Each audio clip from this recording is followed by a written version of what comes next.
Yes. Yes. Trae un yes a tu vida con un préstamo de Co-op Seno Gandía. Te prestamos $6,000 desde $108 mensuales. Y si necesitas, te prestamos hasta $50,000. Solicita en préstamosenogandía.com o al 650-1122. Bienvenidos a Bonita Radio. Esto no es un cuento, esta es la verdad. En breves segundos, la periodista Carmen Enita Acevedo estará con ustedes. Bonita Radio está disponible en Facebook, Instagram, X, Spotify, YouTube, iVoox y iTunes. Agradecemos a nuestros auspiciadores. Cooperativa Seno Gandía, solidez y futuro. Y Vega Co, de tu lado siempre. Nuestras transmisiones son viables también gracias al apoyo de ustedes. Pueden enviar sus donativos accediendo a bonitaradio.net. Allí podrán realizar su aportación a través de PayPal o tarjetas de crédito. También pueden realizar su donativo por ATH Móvil Negocios a la Fundación Periodismo 21. O pueden enviar un cheque o giro postal a PMB número 284, P.O. Box 194000, San Juan, Puerto Rico 00919-4000. Bonita Radio, esto no es un cuento, esta es la verdad. Con ustedes, la periodista Carmen Enita Acevedo, en directo desde el estudio Roberto el Indio Acevedo.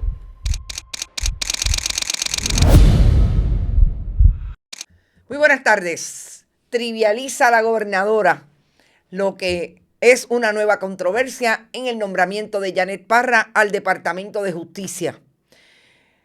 Lo que no dijimos esta mañana sobre la advertencia de la Junta de Control Fiscal que el gobierno de Puerto Rico no ha cumplido con crear una nueva agencia para trabajar todo lo que tenga que ver con los fondos federales que se cree se van a perder en sobre 45%. Y definitivamente lo que la gobernadora le contestó a los periodistas sobre el caso de Janet Parra, Departamento de Justicia, y el pedido de $800 millones de Luma Energy, porque el dinero no le da.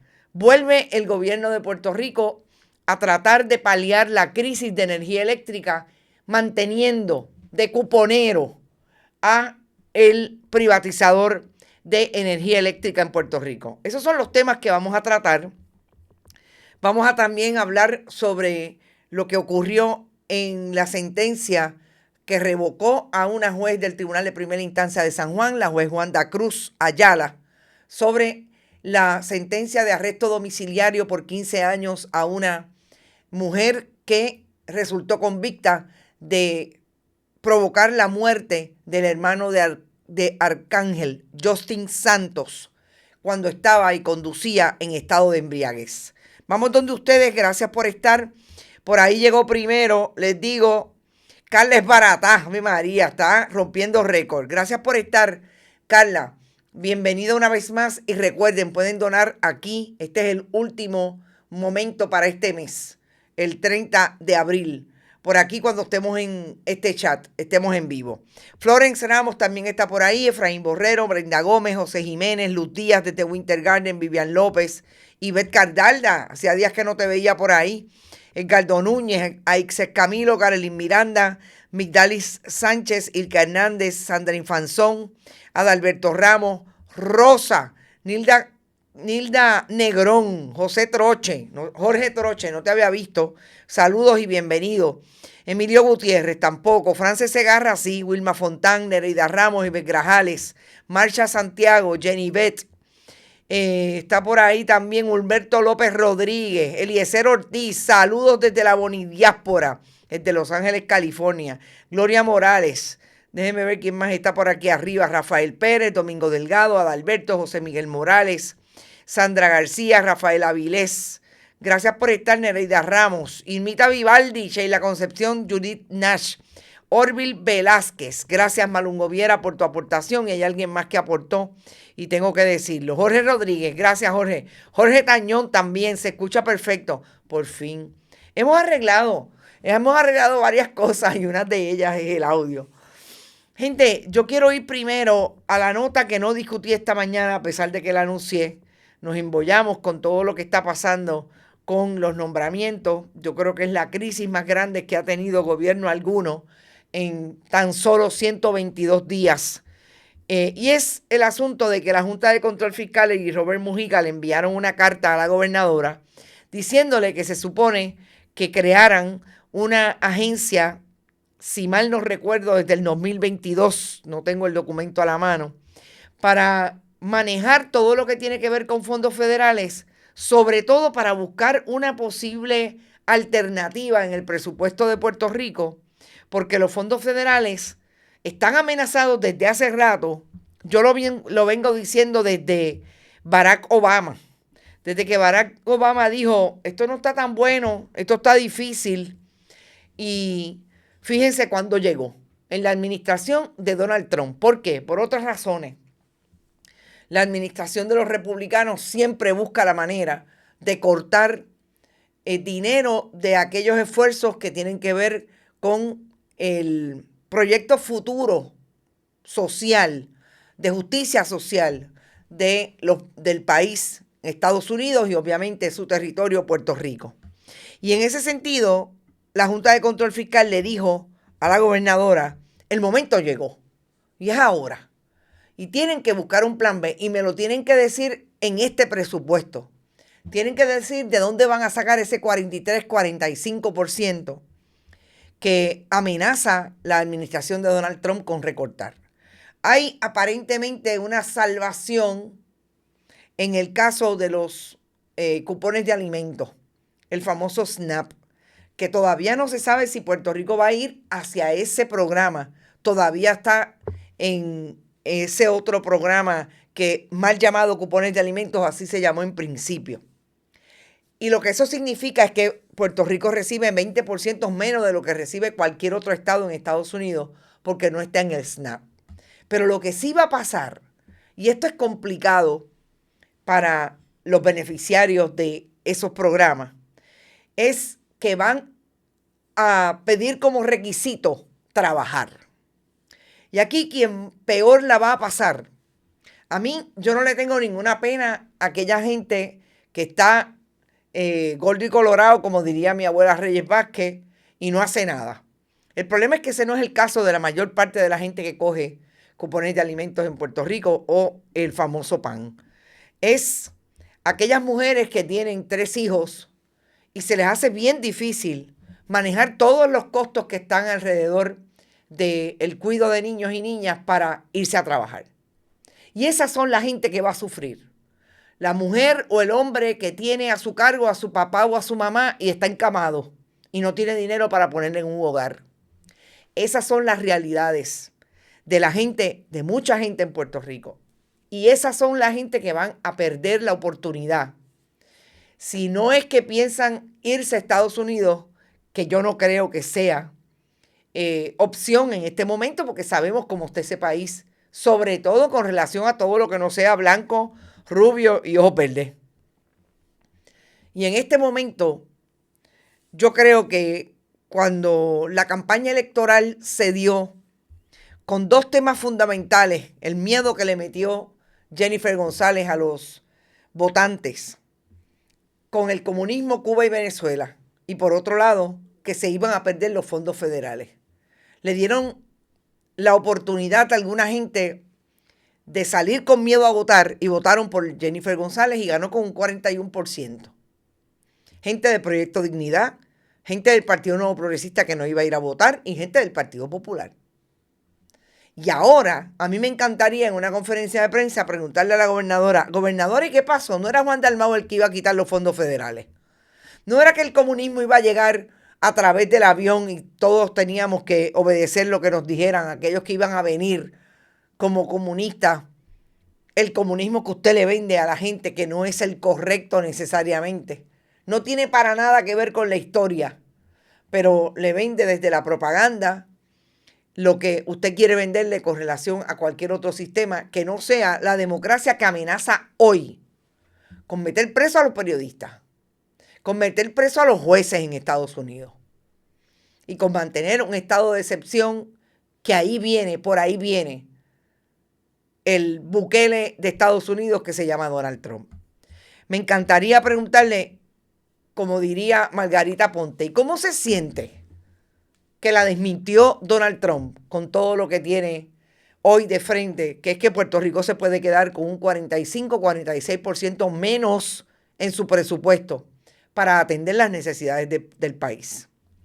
Va a ser interesante. Vamos a ver si algún periodista que va a esas conferencias de prensa se lo dice. Te aporto por ATH Móvil, como siempre. Gracias, Norma Rivera, lo sé. Eugenia también está por ahí, hace días que no venía. Bueno, la administración Trump está cerrando puertas con varios países, así que no se sabe ni cómo ni cómo ellos van a mantener su propia economía. Eso es así. Y se va a poner la cosa pelúa, como dirían en el country. Y yo creo que es importante que tengamos bien claro que las necesidades aquí van a ser grandes. Y sobre todo van a ser grandes de aquellas personas que votaron por Jennifer González. Los que nunca hemos recibido nada del gobierno, que todo lo contrario nos quita. Estamos bien claros de que no miramos para ese lado, pero la gente que tiene que depender y que se dejó creer el cuento del comunismo y de Cuba y de Venezuela, aquí estamos. Y eso llega pronto, antes que termine el año. Y la Junta de Control Fiscal, lo más interesante, se lo está diciendo a la gobernadora. Sandra Infanzón, es muy buena idea confrontarla con eso. Vamos a ver. Yo también por ATH, gracias Ivette. Bueno, próximo tema. El próximo tema es precisamente esta sentencia que revocó el Tribunal de Apelaciones en el caso de Mayra Nevares. Es una mujer que venía conduciendo en un estado de embriaguez tal que no se sabe cómo entró en contra del tránsito en el puente Teodoro Moscoso. Chocó el vehículo donde venía Justin Santos y un acompañante. El joven, el que andaba con él, resultó herido de gravedad, pero ya está recuperado. Pero el joven murió. Resulta ser el hermano del reggaetonero Arcángel. Esta mujer tenía sobre 0.25 de alcohol en la sangre, realmente no sé cómo estaba caminando. Y todo el procedimiento fue un procedimiento larguísimo. Ella tuvo una defensa, se defendió del caso, habían incongruencias con la cadena de evidencia, si se rompió o no se rompió. Finalmente el caso se vio y esta mujer salió culpable. La juez Wanda Cruz Ayala le radicó una sentencia, o realmente le impuso una sentencia de 15 años en arresto domiciliario, sobre la base de que ella cree en la rehabilitación y entendía que la ley le daba la oportunidad para hacerlo porque había una mención en algún lugar de la ley a la rehabilitación. El Tribunal de Apelaciones dijo no. La ley dice claramente que usted no tiene discreción para moverse hacia la rehabilitación porque si sale culpable del homicidio negligente, recordemos que la negligencia la trae precisamente como estaba conduciendo y bajo los efectos del alcohol, lo único que usted podía hacer era recluirla por 15 años. Eso fue un planteamiento de la Fiscalía. Recordemos que la Fiscalía fue todo el tiempo en apelación y dijo que lo iba a hacer porque entendía que la juez se había equivocado en derecho. Pero me parece que una de las partes más importantes, independientemente de que en efecto le dice usted no tenía discreción para moverse hacia el arresto domiciliario, tenía que imponerle la sentencia de cárcel de 15 años porque es una pena fija, es esta parte donde el tribunal le dice que la jueza no hizo alusión en ningún momento, ni en una sola ocasión, subrayado del tribunal, a las víctimas de los delitos por los cuales fue hallada culpable la recurrida, a pesar de las expresiones que éstas hicieron, rechazando la pena elegida a través del informe de presentencia. Más aún, quien dé lectura a la referida resolución, sin conocer las particularidades fácticas que dieron lugar al inicio de este procedimiento criminal, podría creer que la recurrida cometió unos delitos sin víctima. Muy por el contrario, las actuaciones criminales de la recurrida provocaron la pérdida de una vida y gravísimas lesiones a otra persona. Su conducta causó una terrible tragedia. Yo creo que esto es un mensaje claro para los jueces en instancia. Y yo nunca vi este caso con la emoción para mí desagradable de los programas de entretenimiento que alegan tener periodistas y lo que hacen es jugar con la emoción de la gente cuando ven este tipo de asuntos, porque los cubren porque son incidencias alrededor de una figura pública del entretenimiento. Nunca lo vi desde ahí y no lo voy a ver nunca desde ahí. Siempre dije que me parecía importante establecer que si en derecho la jueza se había equivocado, se trajera la apelación y ahí está el resultado de la apelación. Y yo creo que es importante el mensaje que envía a los jueces. Ustedes no se pueden sentar allí a pensar que lo único que tienen de frente es una persona que estaba borracha y que merece una rehabilitación porque la cárcel no lo es todo.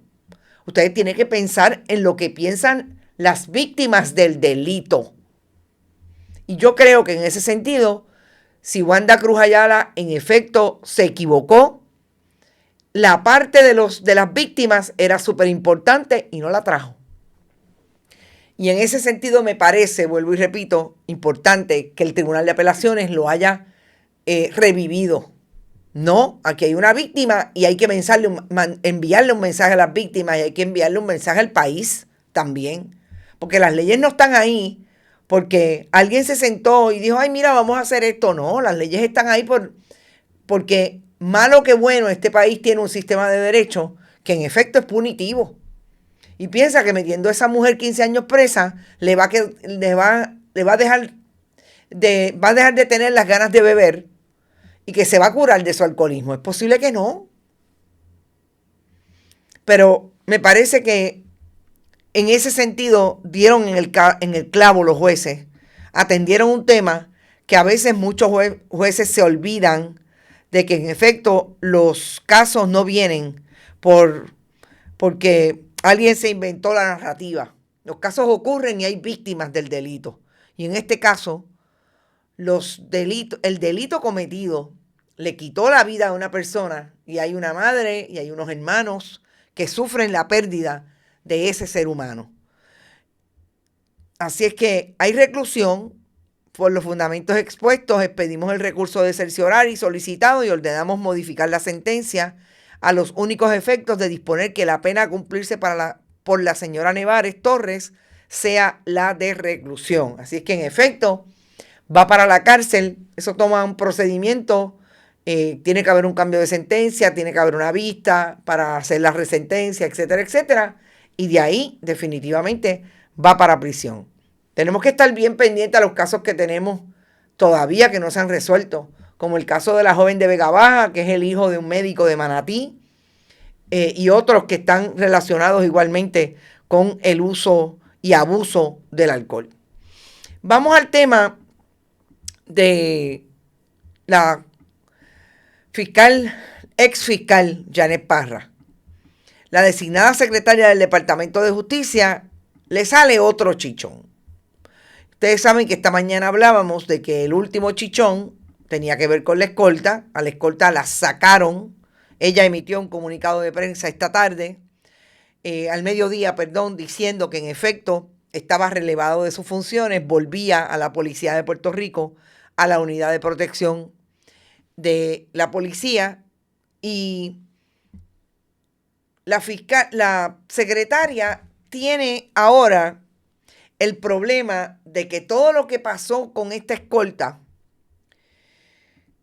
en dos vías, lo que tiene que ver con el asunto de que pidió información sobre las personas que fueron a ver al presidente del Senado para llevarle información sobre la designada y el caso que está pendiente o que estuvo pendiente en el Tribunal de Primera Instancia de Humacao, por lo que Primera Instancia determinó que tenía conflicto de interés para defender a un acusado de la ganga de Tuntún y definitivamente el Tribunal de Apelaciones le dio la razón y entendió que Janet Parra cometió una indiscreción tal que la llevó a tener un conflicto de interés y no podía defender a ese acusado.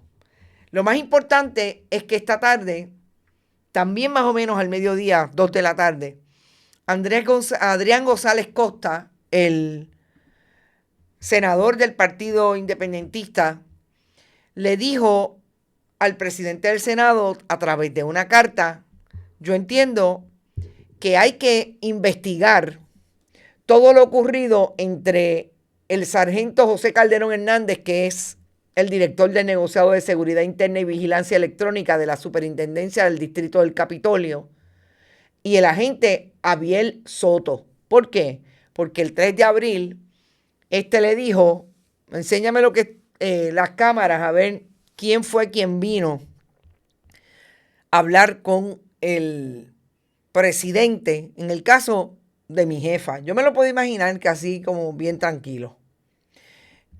Obviamente el sargento le dijo que no y fue a darle la nueva al presidente del Senado.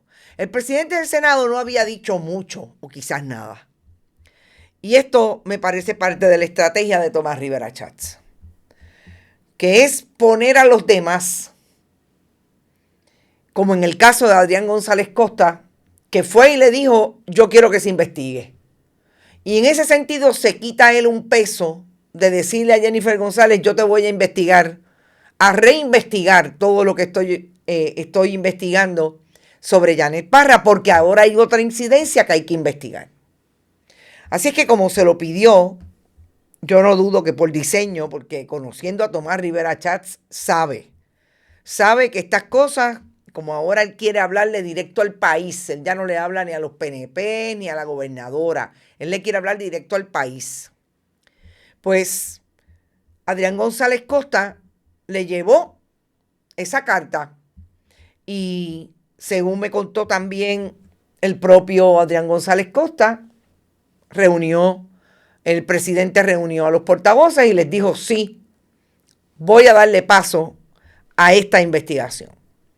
Pero cuando habla con los periodistas, hace una hora y media, le dice a los periodistas que él no sabe si esa investigación va a ser criminal o va a ser administrativa. Y esto es importante porque Adrián González Costa dice en esta carta que ahí lo que pudo haber habido es una comisión de delito porque se intervino, o es posible que se haya intervenido, con el poder que tiene la legislatura constitucional de investigar cualquier asunto. Y estaba investigando algo que está relacionado con un nombramiento que está ante ese foro, ante ese cuerpo. Y en ese sentido puede ser criminal. Puede ser administrativa si a Tomás Rivera Schatz le da con no ser tan fuerte con Janet Parra. Pero es que no olvidemos que esto va a ir a caucus. El caucus decidirá.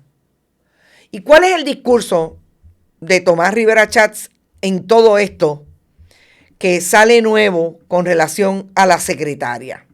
Pues el discurso del presidente del Senado es el mismo que utilizó en el asunto y confirmación de Verónica Ferraioli. Es que el país está vigilante. Es que el país, nosotros le debemos respeto. Sí, el mismo Tomás Rivera Schatz, que dice tantos improperios, que habla tanto mal de su gente con quien él no tiene ninguna relación, como que de periodista y con la oposición. Para él ahora es lo más importante es la ética.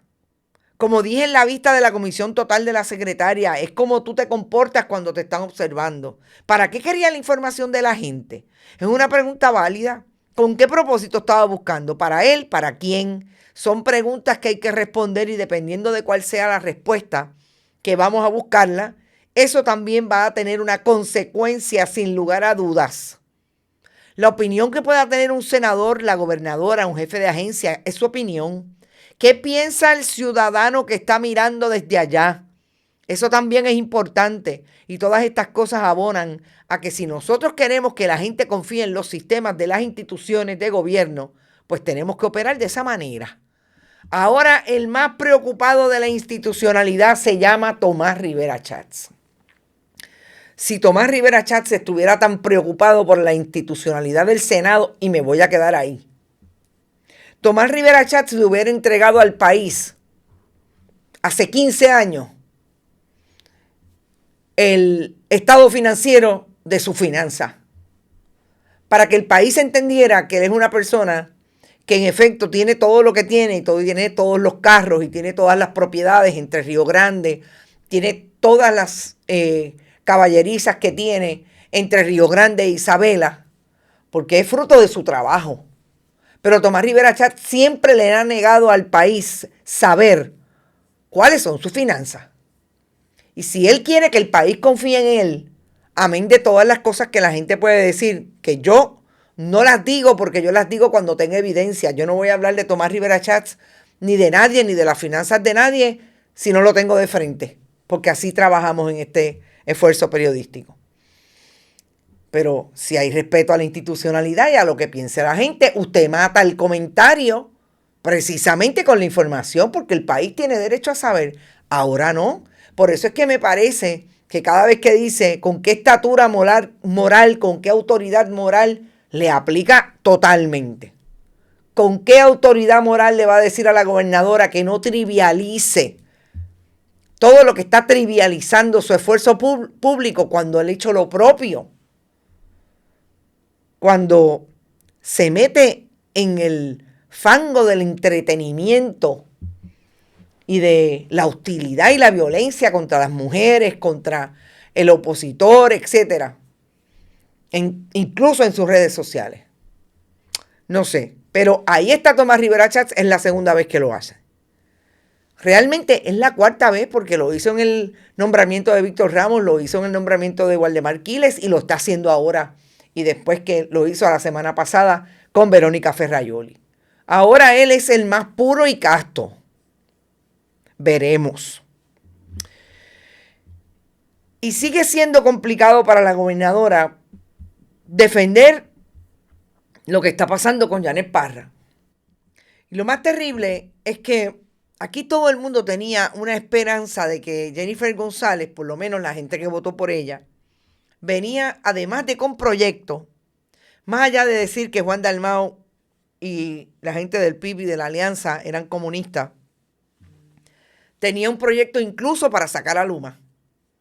Pero la gobernadora no ha demostrado, no que no tiene proyecto para sacar a Luma. Eso es más difícil y es definitivamente lo que no tiene y no tuvo desde el día 1. El problema es que los jefes de agencia son y tienen tantas hachas que amolar como las que tiene ella en la función pública. Y eso sí que es malo para un gobernante. La gobernadora tiene hoy, si no me equivoco, 122, 123 días en el poder. Y este gobierno pisa y no arranca. Y lo que hablábamos hace un momento de la Junta de Control Fiscal, que es el gobierno de facto, parecería que la leyeron desde el día 1. Y cada vez que le escriben una carta le dicen no has hecho, no has hecho, no has hecho, no has hecho. Y con relación a los jefes de agencia está peor.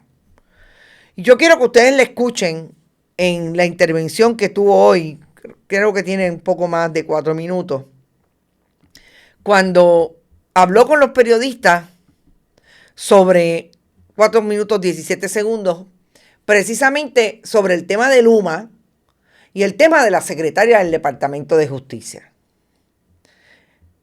Burlona, sí. Menos, sí, pero se le sale por los poros. La gobernadora no puede contestar nada si no trata de reírse. Tiene un problema que los que estaban allí, sobre todo el alcalde de Isabela, es del Partido Popular y aunque él le hace risa al PNP en muchas ocasiones, aquí estaba bastante serio. Y no había tanta gente alrededor que le rieran las gracias como pasó ayer.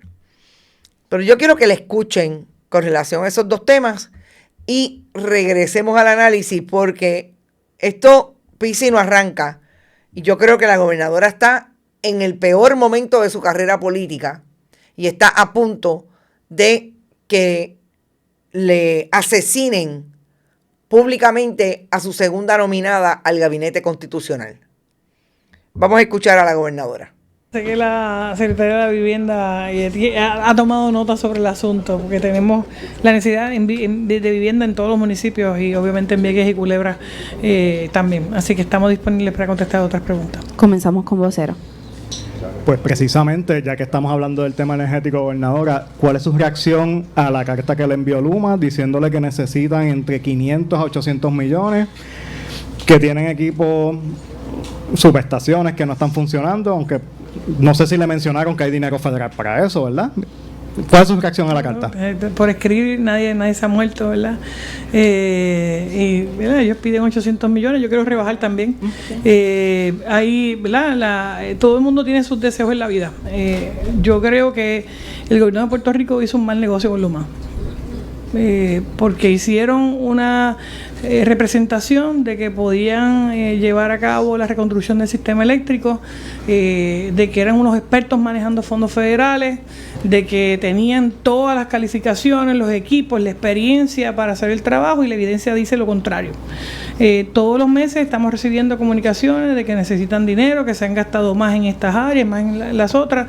Sin embargo, gastan millones de dólares en hoteles, gastan millones de dólares en equipos, gastan millones de dólares en salarios. Así que yo creo que su modelo de operar no va a tono con la realidad presupuestaria del negocio que se les ofreció. Así que sobre ese asunto tuvimos una reunión la semana pasada.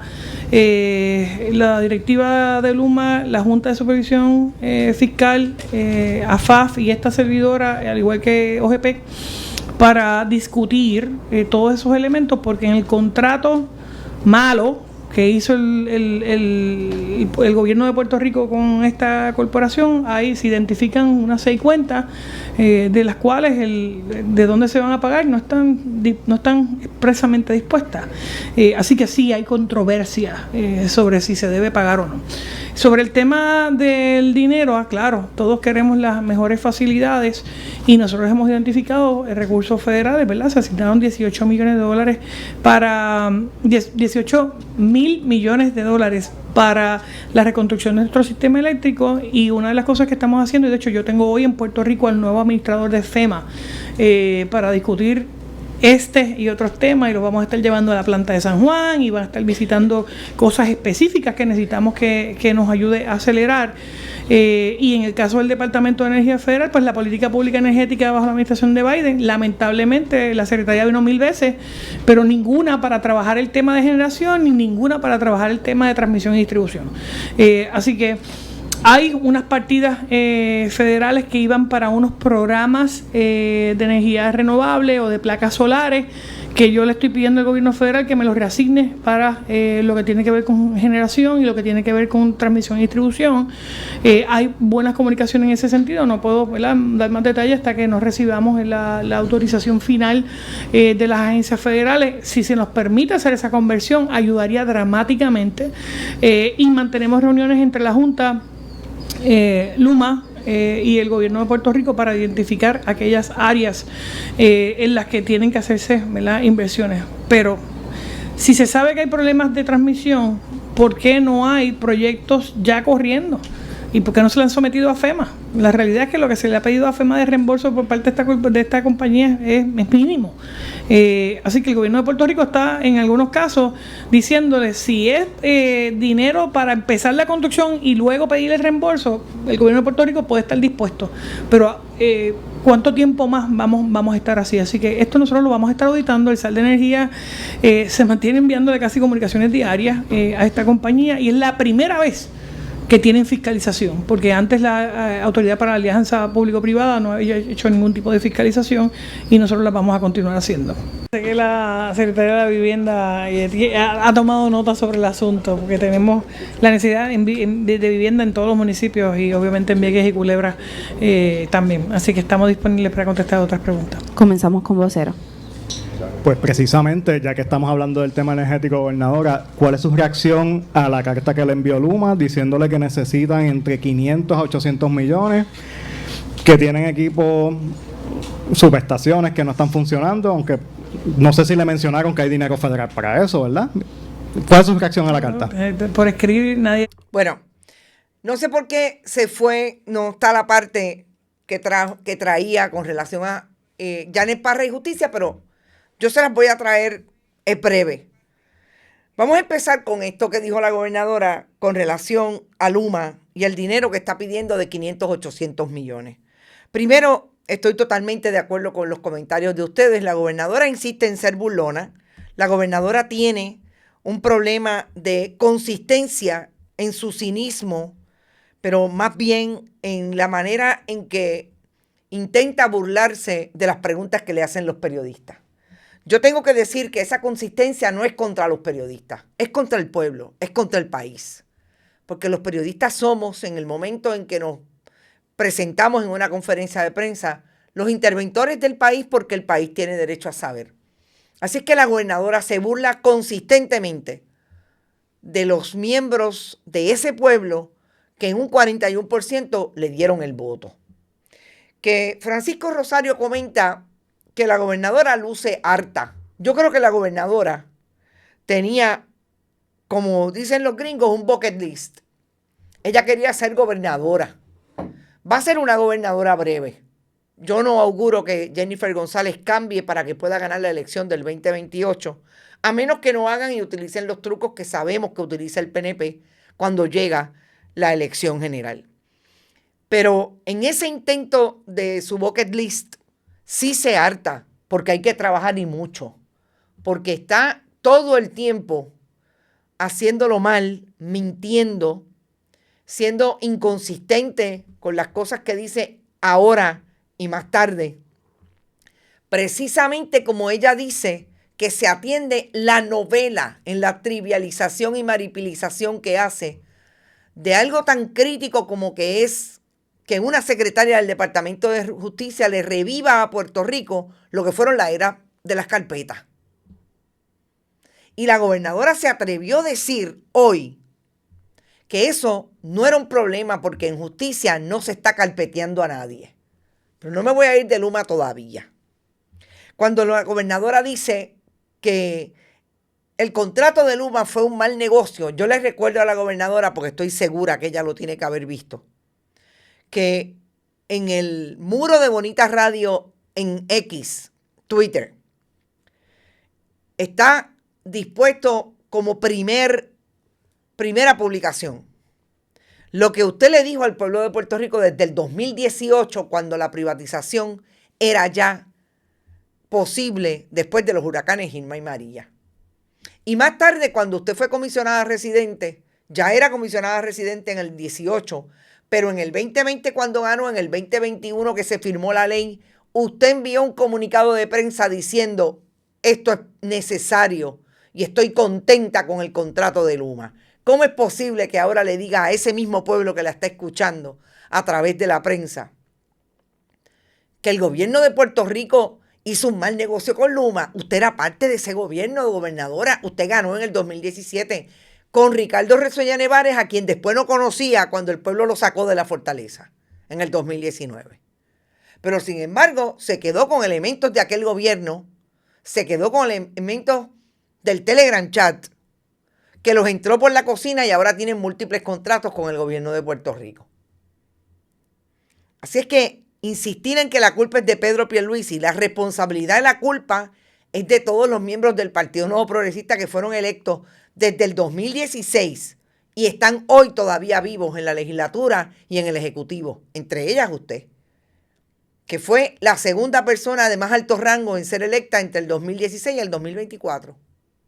Ahí está. Ese era su gobierno, le guste o no, porque no puede ser PNP para lo bueno y para el gobierno que era bueno versus el gobierno que era malo. El problema es que ustedes tienen un cúmulo de decisiones que han sido bien malas para el pueblo de Puerto Rico. Bien malas. Más allá de las decisiones, el nivel de corrupción que tiene su partido político que lo llevan a gobierno. Y que esta es la tercera vez en los últimos 12 años que van a ser gobierno. Así es que 8 años, gobernadora. Hay que asumir lo bueno y lo malo, porque ese es el Partido Nuevo Progresista que usted representa. Y en ese sentido me parece que la gobernadora insiste en salirse cuando las cosas vienen mal. Y yo quisiera que ella me contestara cuándo es que las cosas han estado bien para Puerto Rico, que el Partido Nuevo Progresista ha dirigido los esfuerzos gubernamentales y el país puede decir que está súper bien en estos últimos 8 años. Este es el 9º y hay un nuevo ciclo electoral que no arranca en 123 días. No hay manera de que arranque. Y lo menos que tiene es hasta la segunda persona que parece que le va a rechazar el Senado. Y es nada más y nada menos que del orden sucesoral la segunda persona en quedarse en el país. Y es posible que no se la confirmen. Porque lo menos que tiene, y ahora vamos a entrar a ese tema, la última acusación a Janet Parra y a su escolta es de que carpetearon a una fiscal, que ahora usted dice que la fiscal Parra le dijo que a ella la movieron porque la ascendieron a integridad pública. Gobernadora, usted se atrevió a decir en esa conferencia de prensa que no había ningún carpeteo porque no había habido citación para requerir información sobre los videos y las personas que entraron al Capitolio el 3 de abril.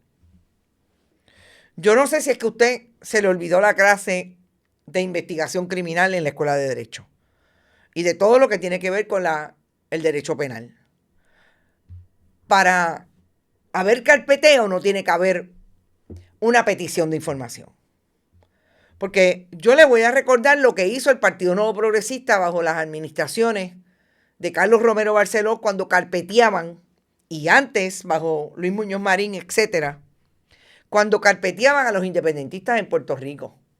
No le pedían información directamente a través de una citación.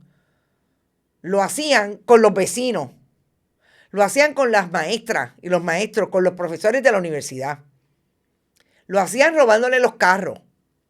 Porque hay un capítulo en la historia de este país que se conoce como el movimiento desde el Estado para perseguir a los independentistas. Ese carpeteo, gobernadora, hay jurisprudencia en el Tribunal Supremo sobre eso. Yo creo que le vendría bien unas clases de cómo se ha dado y cómo se dan las investigaciones que determinaron que en Puerto Rico había un carpeteo tal que se utilizaba la misma unidad de inteligencia a la que devolvieron a Abiel Soto. Esa era la unidad que se utilizaba y esos agentes se dedicaban a carpetear.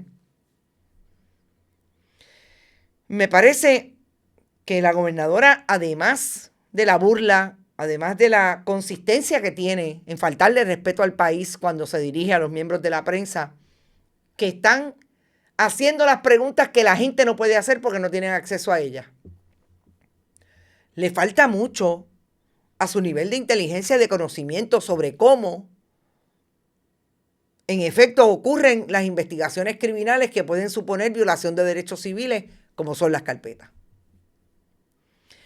Y definitivamente la gobernadora vuelve a trivializar, vuelve a maripilizar el gobierno de Puerto Rico cuando trata de novela lo último que ha ocurrido en torno al nombramiento de Janet Parra. No puede ser una novela, sino una tragedia que tengamos una gobernante que diga que es una novela cuando hay evidencia y hay una carta de un sargento de la policía que establece lo que le pidió Abiel Soto. Y yo lo que quiero saber, gobernadora, es que usted se va a hacer si en efecto los senadores de su partido determinan que debe haber una investigación criminal. Porque yo le aseguro que Maravilla se queda cortito. Porque no puede ser el Departamento de Justicia que dirige Janet Parra el que le haga una investigación a el evento de la petición de información de Abiel Soto. Para ver qué va a decir Abiel Soto. Si fue motu propio o fue que Janet Parra se lo pidió o la fiscal general o el fiscal general se lo pidieron. Porque está bien interesante. Por eso a mí me parece que lo que va a pasar con Janet Parra es exactamente lo que pasó con Verónica Ferraioli y lo que aparentemente pasó con el de Pritz. Tenían tantas y tantas hachas que amolar y en el caso de Ferraioli salió público que era mejor retirar el nombramiento y decirle a Tomás Rivera Chatz, no te preocupes, yo te envío otro. Así juegan con el gobierno de Puerto Rico en este momento. Así es que estamos mirando hoy lo que definitivamente la gobernadora no tiene control sobre ello. No hay nadie aparentemente en Fortaleza que lo tenga. Y tenemos una gobernadora que dice que esto es una novela. Lo que es un sueño y un sueño que es una pesadilla, gobernadora, es lo que está viviendo el país con el gobierno del PNP, usted dirigiéndolo. Y yo creo que lo último que quiero decir con relación a Janet Parra es que si Janet Parra quiere tener una vida en Puerto Rico desde el derecho, ir a los tribunales y que tenga poder mirar para el frente, tiene que tomar decisiones sobre este nombramiento. Porque definitivamente se colocó ella en una posición bien difícil de que haya alguien en ese Senado, incluidos los miembros del Partido Nuevo Progresista, que la defiendan. Y le voy a decir esto último a base de lo que dijo la gobernadora a Janet Parra. La gobernadora le preguntaron si ella tenía oposición en su partido porque los que han traído la información sobre la nominada son precisamente los senadores del Partido Nuevo Progresista, entre ellos Juan Oscar Morales, que es portavoz. Cuando la colega le pregunta eso a la gobernadora dice, no, yo no tengo oposición, ellos no están hablando mal de mí, ellos están hablando mal de una nominada. Janet Parra, oído en tierra. La gobernadora no se va a sacrificar por usted. La gobernadora no la defiende ni cuando la tiene que defender, porque usted fue la persona que ella escogió para llevarla allí a ser la secretaria del Departamento de Justicia. Si ve malas o no buenas, va a salir corriendo y va a decir, yo no sé quién es Janet Parra. Y si la veo, no sé quién es. Así que coja oreja, porque esto no se está poniendo bueno para usted, y usted es una mujer joven. Estoy segura que ha tenido una carrera fructífera como tuvo en el Departamento de Justicia, pero el interés de estar como secretaria del Departamento de Justicia, de seguirle los pasos a sus líderes políticos, porque usted es PNP, jamás olvido cuando me lo dijo aquí en una entrevista, hasta los míos me están tratando mal. La colocó en un lugar de la historia que es mejor salirse a tiempo para ver si se le puede olvidar a alguien lo que está pasando con usted. No duden que Tomás Rivera Chatz la confirme, pues el tipo es, dice Ivonne Padua, no sé. Dígame si eso no es cierto, Eneida. La gobernadora tiene una carencia total de sentido común. Dice Norma, tú no nombras a posiciones ejecutivas a gente que tiene techo de cristal y fracturados, imagínate. Víctor Cruz, muchos electores se confunden porque creen que tienen que elegir a alguien que los represente o que se parezca a ellos. Por eso tenemos a tantos oficiales electos ordinarios. Yo voy a diferir en algo aquí. Y yo creo que aquí, Víctor, es donde la gobernadora puede estar equivocada. La gobernadora y su entourage de comunicaciones creen que hay que decirle a la gente que uno come bloni y lo tira en el piso, porque así va a crear empatía con el otro. La gente que se constituye como elector, electora, no quieren que el elector o electora sean como ellos. Quieren que sea una aspiración ser como ellos. Por eso es que en muchos lugares de la historia nosotros tenemos gente que han sido por clase muy diferentes al pueblo que representan. Y yo creo que la gobernadora se le está olvidando eso. Por eso la gobernadora, en su intento de distraer, trata de hablar de su sexualidad con su marido, que nadie se la cree, ni siquiera ella. Y en esa distracción tratar de colocarse como se coloca cualquier influencer que habla malo y que habla de su sexualidad sin ningún problema, porque eso es lo que está in, porque eso es lo que su gente que lo escucha lo quiere escuchar. No. Ni siquiera ese grupo, que es un grupo con poca educación, es un grupo con poco criterio, muy poco conocimiento, por todos los niveles de crisis educativa que ha habido en Puerto Rico en los últimos 30 años, que se plegan al Partido Nuevo Progresista, ni siquiera esa gente piensan que el gobernante debe ser como ellos. Y yo creo que ahí es donde la gobernadora está picando fuera el hoyo. Mandarín, no pienso MR es un buen candidato a Gobe, pero viendo cómo los PPD votaron por él en San Juan, nunca se sabe. Me imagino que están hablando de Manuel Natal. Alex Gastón, la Gobe no servía ni para secretaria de la Autoridad de Energía Eléctrica, imagínate. Irving Maldonado, me perdí. ¿Cuál es el título de la novela de Jennifer? No sé, pero pónganle título. Porque yo no creo que el asunto de Janet Parra sea una novela. Yo sí creo que es una gran pesadilla lo que está viviendo el país con este gobierno regentado por Jennifer González. Nos fuimos. Gracias por estar. Recuerden, todos los que lo hicieron, gracias por haber contribuido al proyecto en este día a través del chat. Lo pueden hacer en Bonitas Radio ATH Móvil, Fundación Periodismo 21, ATH Móvil igual. Lo pueden hacer en bonitasradio.net y fundacionperiodismo21.com en las páginas que nos representan. Gracias por estar. Recuerden que siempre está Rodrigo Otero Goico a las 12 del mediodía, todos los días, de lunes a viernes. Y yo vuelvo, ¿cuándo? Mañana, a exactamente las 11 de la mañana, en otro Esto es lo Último. Que descansen y buen provecho. Nos vemos mañana. Bonita Radio. Esto no es un cuento. Esta es la verdad. Este programa fue traído a ustedes por Cooperativa Seno Gandía, Solidez y Futuro, y Vega Coop, de tu lado siempre. Y no olvide que puedes realizar sus donaciones a través de ATH Móvil en la sección de negocios como Fundación Periodismo 21. O puede acceder a nuestra página de internet bonitasradio.net y donar a través de PayPal o tarjetas de crédito. También puede enviar cheques o giros postales a nombre de la Fundación Periodismo Siglo XXI, PMB 284, P.O. Box 194000, San Juan, Puerto Rico 00919-4000. Bonita Radio, esto no es un cuento, esta es la verdad.